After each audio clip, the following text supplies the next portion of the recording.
Now, WJC's Purple Playbook, brought to you by M&T Bank. And welcome into Purple Playbook. I'm Alex Glaze, joined always by two-time Super Bowl champion Torrey Smith. Bye week's over, 11 weeks left in the regular season, and the Ravens have a lot of work to do. They do, but it's an exciting moment here, right? And I'm saying that because it's been so disappointing and so down for so many weeks. However, health and time, it seems like it's in your favor for the first time in a long time. So to have the opportunity to get a break, get away from football, get away from the media, right? Just focus on clearing your mind and coming back for the long run. Hopefully it pays dividends this week. Health was the big focus point during this bye week. Lamar Jackson, the top priority, getting him back. Lamar hadn't stepped foot on a practice field or a football field in general since September 28th when he injured his hamstring against the Chiefs. Lamar made a dramatic return to practice this week, coming out 20 minutes after everyone else took the field on Wednesday. And Lamar definitely changed the energy, I would say, from someone who was out there. And John Harbaugh and Tyler Linderbaum spoke about the difference Lamar made just by being out there. I think the energy level changes. Heck yeah. Lamar's he's our quarterback. He's a great guy, but also all the guys being out there and where we're at and what we're trying to accomplish and all those things. Obviously, he was missed, and he'll continue to get better and better, and we'll be happy to have him out on the field whenever that is. All right, a little disclaimer here. We're recording this before we officially know whether or not Lamar Jackson is going to play on Sunday or not. This is just my 2 cents, Torrey, just from what I observed out there. Even when Lamar was out there, he was taking reps behind Tyler Huntley and Cooper Rush. He was limited in the practices this week. Just, it doesn't feel like Lamar is going to be out there. So how are you kind of feeling? But this is like a must-win game for this Ravens team. It almost feels like if Lamar could play, he will. I'm just not sure that he will. Yeah, I think Lamar, in any situation, it's about his health first and foremost. So if he was 100% healthy coming out the bye week, he would have been a full participant. And if he wasn't a full participant, he would have been first in line and limited in his reps from there. So it doesn't appear at this point of the week, again, disclaimer, this is before the game, during the week, it seems like he's not going to play. However, what that tells me is that they're taking the smart approach, meaning that you don't want him to rush it, and now he's gone for the rest of the season. Give him another week to recover, and now you're talking about 3 weeks off, where that's a big difference for when you have a soft tissue injury, because what a lot of people don't know is that when you have a soft tissue injury, groin, hamstring, whatever, it can linger. If you have a chance to wipe it out, that's the best case scenario for a guy that plays the game the way Lamar Jackson plays the game. And it would have been a quick turnaround from Sunday and then playing on Thursday Night Football on the road in Miami. But it was also interesting when I tried to ask John Harbaugh if there was something he was looking for when it came to Lamar, or if this was a Lamar decision on just how he felt. And Harbaugh kind of shut that down and said that he didn't have any usable information when it came to injuries. But Todd Monken put it on Lamar and said that if Lamar feels like he can go, then he will go. With just all the things that are on the line this season, can you see a situation where Lamar does go out there if he's not 100%? You can see it. They're 1-5. You can see it, but the turnaround from one game to the next is so tight. And again, with soft tissue injuries, this isn't saying like guys are soft or anything like that. These are things that can lag. Do you want Lamar Jackson to try to win this must-win game, or do you want Lamar Jackson to be able to close out your season and give yourself a real shot? Because if you have Lamar and he's not ready, and now that strain is worse, you would have rather have not had him at all, right? So for Lamar, it's about his health, and that quick turnaround, while I initially thought the goal was for him to be ready coming out of his bye week, it appears that they may be leaning more towards that Thursday night for the first time we see him. Absolutely. Well, we'll certainly be watching to see who plays quarterback for the Ravens. But they were able to get a lot of guys back, namely Roquan Smith. It's going to make a big difference back in the middle of that defense. Roquan back after the bye. He was also dealing with a hamstring injury that he suffered in the Chiefs game. This is his first time facing his old team, the Chicago Bears. Roquan downplayed the narrative, said that he's not really focused on that. But Zach Orr says deep down, Roquan wants to play well. What is that feeling going into a game against your former team? Yeah, that's what you call media talk. You're going to tell the media, hey, I'm not worried about it. I'm happy where I am. Roquan usually feeds the media beast, though, a little bit. He knows not to do that. Like, there's levels to how you do it. You can try to – but, like, the team isn't in a position to go out and say, yeah, you know what I mean? And he hasn't necessarily played at the level that he would like to play to be out there putting bulletin board material out there. Roquan's an excellent player, an excellent leader, but I think he's focused on the moment, being where his feet are and going out and dominating. So he's not going to give anybody anything. But I promise you, inside in his heart, the competitor that we all know, Roquan wants to beat them 50-0. 0 first downs, 100 interceptions, right? He wants the worst possible scenario for this team. When you're traded away, and beyond being traded away, when they didn't feel like you were worth Didn't want to pay you. your value, they didn't want to pay you, you definitely want them to feel that. So he can play the media game all he wants. I know firsthand what it's like to want to be able to go and play against your team, even though the team that I was playing against was the Baltimore Ravens. However, like, you definitely want to make sure your coaches, your friends, your brothers, they know what it looks like when you're standing on the other side. Absolutely. Well, the Ravens certainly do value Roquan, and he has been missed these last couple games. Here's Kyle Hamilton talking about the difference that Roquan makes when he's able to be out there. Anytime you get somebody like that, like Roquan, back on the field, I think it's kind of reminds me of the 2022 season when it was my rookie year and we traded for Rowe and kind of provided a spark then. And hopefully we can get this thing turned around. And I think getting him back is a big first step to doing that. Torrey, we saw the defense take a big step forward in the Rams game before the bye. How do you think they can build on that performance moving forward? What did you see that made a difference in that game? They were able to get after the quarterback. You saw confidence in their roles, and guys were making plays. I will say, when you have the opportunity to go out and play against who people are clearly starting to see, this Rams team is better than people thought, right? The defense played very well. And I saw some people saying, well, the Rams dropped some passes. Well, every team drops passes, right? Were they able to get off the field? Were they able to slow them down? Yes, they were. The offense just wasn't able to pull their weight, right? It's tough to win games if you're not balanced, right, as a team. But this defense also, I would go to say, even versus the Kansas City Chiefs, the score shows a blowout, and it was. But that defense actually played very well in the first half of that game, but the offense just didn't have their back. So you see the potential there, right? Guys are stepping up individually regardless of, you know what I mean, the situation and what's happening. They need to come out of this bye week truly understanding who they are, and individuals are going to have to continue to step up. This is one of the times where if you're on the defensive side of the ball, you're talking like, hey, we have to score touchdowns. That's where your mindset goes. We have to be the aggressor. We have to score touchdowns, and we have to be the reason why we win the game. What was this bye week like for this defense? You think, this is a team that was talking about turnovers and getting after the quarterback a lot in the summer. We haven't seen a lot of that so far this season. What was the bye week like for the defensive coaches and players as they try to, get things back on track? Man, primarily for the players, it's all about resetting your mind, getting away from the game, then coming back to it. For the coaches, it's about, we have this film. This is who we're dealing with, patchwork, injuries, whatever it is. It doesn't matter. What did we do very well?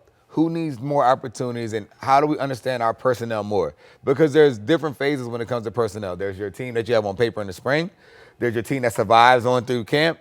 And then there's your final roster. That's who you're rolling into it, and you have this vision of what you want to accomplish, and then you go out there, and this is our plan. And guess what? We're not playing up to what we weren't as good in this area as we thought we were, right? Our secondary may not be as strong as we thought it was. Our pass rush didn't take the step maybe that we thought they would have. Now you have to figure it out. What's our best plan and what's our best packages to go out there and be successful on the defensive side of the ball? There's enough evidence now based on film. Absolutely. Consistency is what this team's looking for on both sides of the ball. Coming up after the break, some eye-opening comments from one of the leaders on the Ravens defense about what that search looks like. Stay with us. More Purple Playbook after this. This is the Purple Playbook, brought to you by M&T Bank.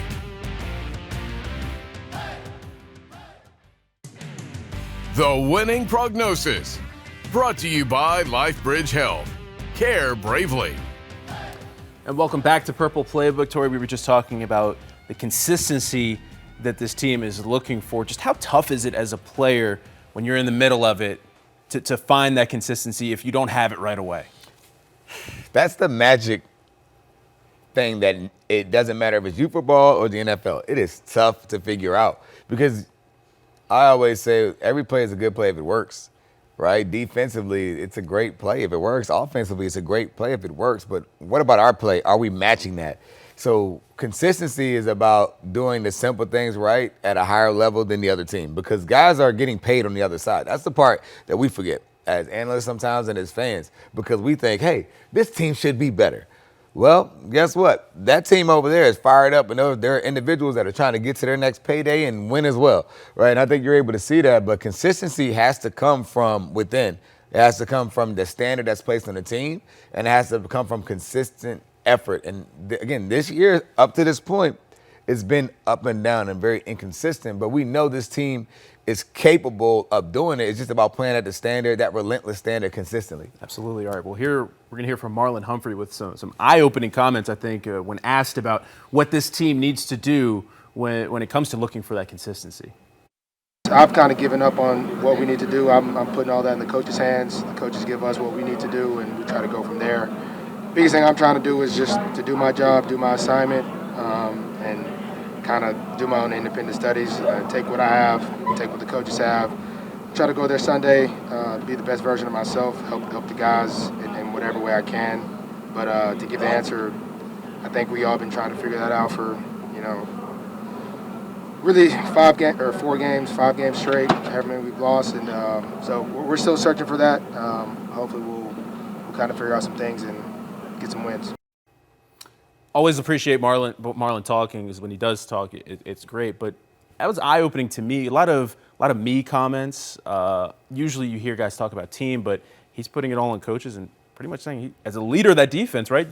He's the leader of the defense, saying he's not focused on finding that consistency when it comes to the team aspect. Just kind of how did you interpret what Marlon was saying? What you saw was visual frustration, right? Head down, body language down. Like, that's not the Marlon Humphrey that we know, but like, I know being in a tough situation or a tough stretch as a team, when you're being answered questions and you're kind of being asked to figure out what's wrong, and you're saying the same things over and over each week, it gets to a point where you're like, man, I don't know. Like, what he really wants to say is, I don't know, we're just not doing it. But he can't say it, right? And so it's like, hey, we got to lean on the coaches, we got to lean on each other, we got to just go out and play hard, right? And it seems like that's what he's trying to do, because Marlon is a guy that is very vocal. So he is the guy you want to come to and ask, because he's normally going to give you a really good answer.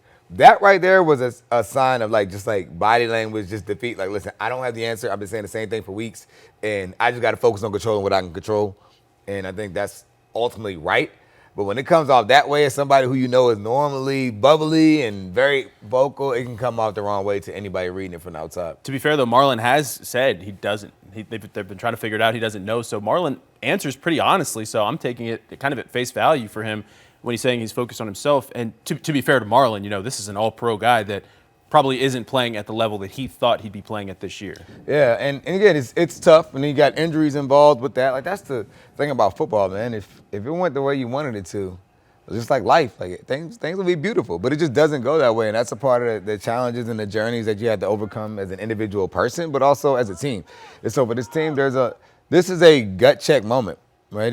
It can go. This season can be tanked if guys don't buy in, don't come back in fresh, working hard. But in my mind, I don't see that as the standard, right? That's not how Coach Harbaugh's leadership works. That's not the vision that I know he's bringing to that meeting room each and every day.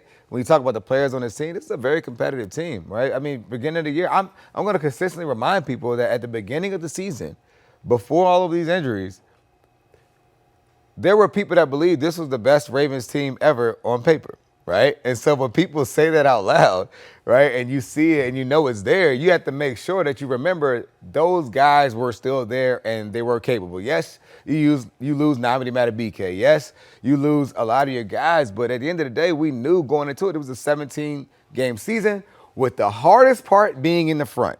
That is now past you. Health still may be a little bit of an issue, but what are you going to do to change it? Are you going to throw it in the trash? And throw in the towel and have to deal with week in, week out being asked the same dumb questions? Or are you going to go out there, try to get this win, build some momentum, and keep pushing forward? That's where this team is right now. We've seen over the past couple of weeks, articles and reports come out about leadership questions in the locker room, guys maybe not being bought in.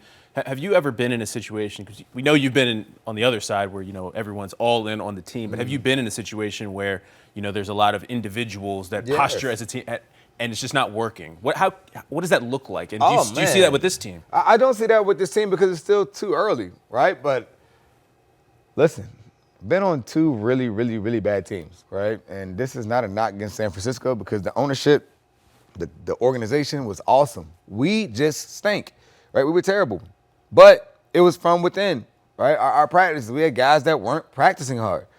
right? Like we had guys that were skipping out. You had guys where you had to question their health. Were they making business decisions? And when you even have to think that way, like the towel is, the writing's on the wall. Then people are like, man, they're out for self, right? Like, well, it's like, well, if you don't care, I don't care. I just got to focus on me, right? And I think there becomes a point in the year when you stink and you know you ain't going to the playoffs. That's when kind of people try to get to that point. But this team right now, everything still realistically is in front, right? And now when I say that, I'm not necessarily saying division champs, even though technically it's still on the radar with help from the Cincinnati Bengals, right? But the reality of it is this team has the ability to still make the playoffs, and that was the goal going into the season, and it's still there. Until that's out of the way, I don't anticipate seeing it, but it's very obvious when guys are out there playing for themselves, and this team isn't there. Once you make it to the dance, anything can happen. So Anything. All right.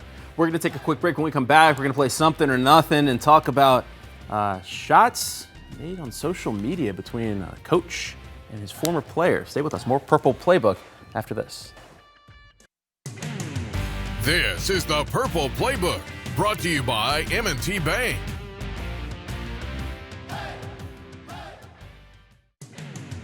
The Bottom Line, brought to you by M&T Bank. And welcome back to Purple Playbook. It's time for Something or Nothing. I'm going to throw out a topic to where you tell me if it's something or nothing. We're going to start with the Ravens here in Baltimore. Players got their stuff taken out of the locker room. A basketball hoop, ping pong table, cornhole, bags, all that stuff. A pinball machine also taken out of there. Here's John Harbaugh talking about the toys being removed from the locker room. The veteran players, a couple of veteran players got together and decided they wanted to take that stuff out. So my pinball machine that I gifted the guys 2 years ago at Christmas, I don't know where it's at right now. So I don't know where it's at. It's in the storage room somewhere, I guess. I'll take it home. I'll take it back home. I like pinball. This has caused a stir among fans. Fans are reacting pretty strongly with this stuff being taken out of the locker room. Torrey, is it something or nothing? I think there's nothing to it in terms of, he said it came from leadership. So if players feel like that's a distraction, then that's something they feel in their locker room is it. I can tell you, we used to have a bracket up and play cornhole tournaments in between meetings, practice, whatever. So every locker room is different. I think sometimes you got to switch it up.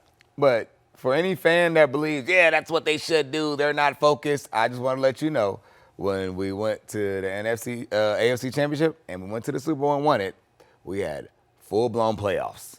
During the season, all year long, battles, like I'm talking about to the buzzard before you're sprinting the meeting. So it just all depends on how you're doing. I think it's very easy to point to things as a problem. I'm a big fan of that builds the brotherhood, but to me, it's nothing because they said leadership voted for it. The ping pong table and the video games, a new addition this year, very, very popular among the guys. All right, now let's go to a tweet sent out by Russell Wilson this week, he's responding to comments he thinks Sean Payton made about him in the media. Russ calling Payton classless and not surprised about the comments there. But Russ, for him to send that tweet, I mean, something or nothing, a little media beef with I don't think there's any love lost between those two. But it's definitely something, man. Russ is not a guy that publicly goes out and says anything. So that lets me know that it bothered him enough to go out and say that. And he took a little shot there. For folks that don't know about the bounty reference, that was pretty solid by Russ to, I'm a petty guy, so I appreciate when guys have good little digs. So, but for Sean Payton to act like he didn't know what he said, he's one of the smartest. Sean Payton's also petty. Yes, he's super petty. He's one of the smartest guys in the league. He knew what he meant by taking shots at Russ by saying that they made the switch too soon, right? Like he didn't want to go against Jackson Dart, but that's just little petty stuff. At the end of the day, their game is done, and again, that's stuff for us to laugh at and for them to be mad about each other. But at the end of the day, there's something to it because it's personal. Absolutely. All right, we're going to take a break. When we come back, we're going to wrap up the show with comments from Joe Flacco, probably the most relatable comments that I've heard coming from a starting quarterback. Stay with us. We have more Purple Playbook coming up after this. This is the Purple Playbook, brought to you by M&T Bank.